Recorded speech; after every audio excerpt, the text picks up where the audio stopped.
bay tinh lên phải bay chứ Pin nè. đúng à Mày thơm tí nó là không sao đẹp đẹp tí nó là đẹp sao không sao vâng không phải đất đất là cô ấy tên nào ở đây cô ấy cũng đừng không đừng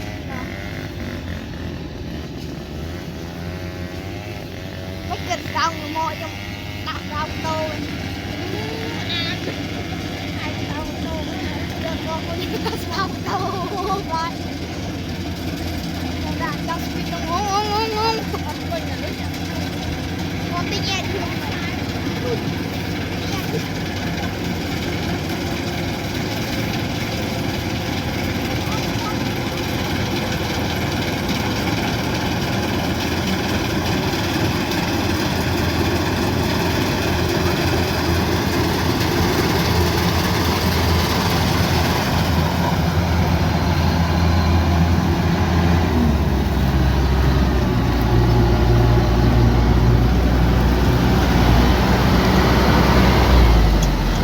nâng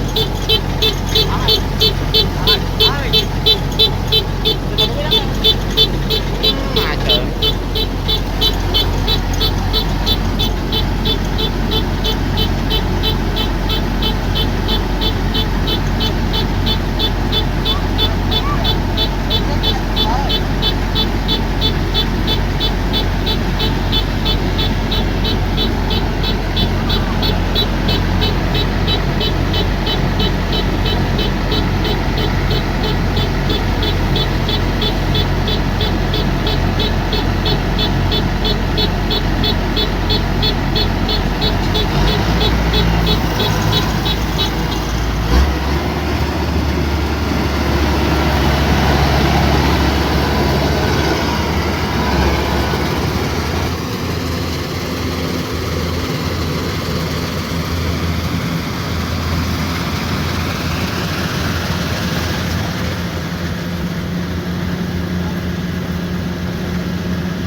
Đợi tinh mến này cái tờ đợi tinh mến phải bay chứ.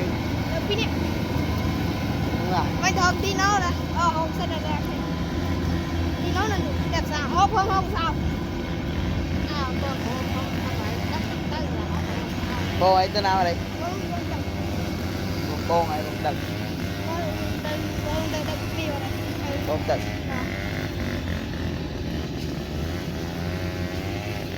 Mất gần xong rồi mọi trong đặt ra ô tô. Ai sao ô tô? Được con đi sao ô tô rồi. Con đã trong cái trong ngon. Con tí nghe đi.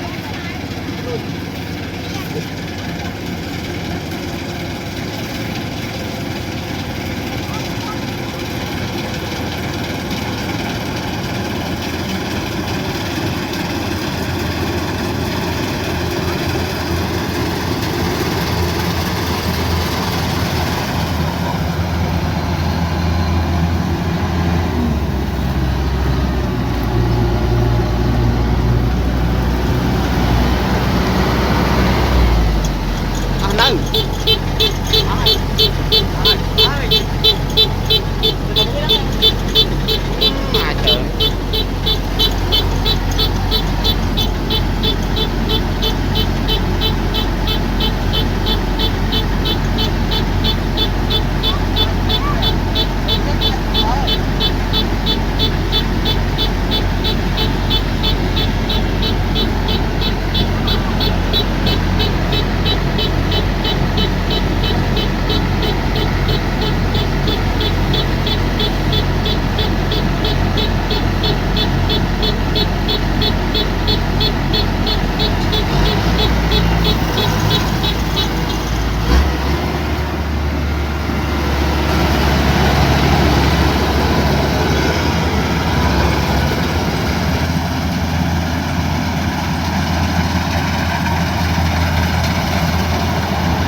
Tinh mến này cái tờ đợi tinh mến phải bay chứ.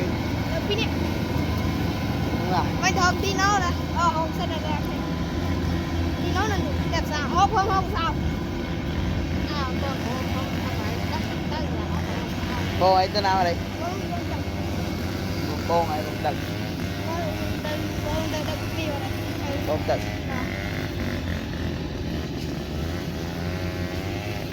Mất gần xong rồi mọi trong đặt ra ô tô.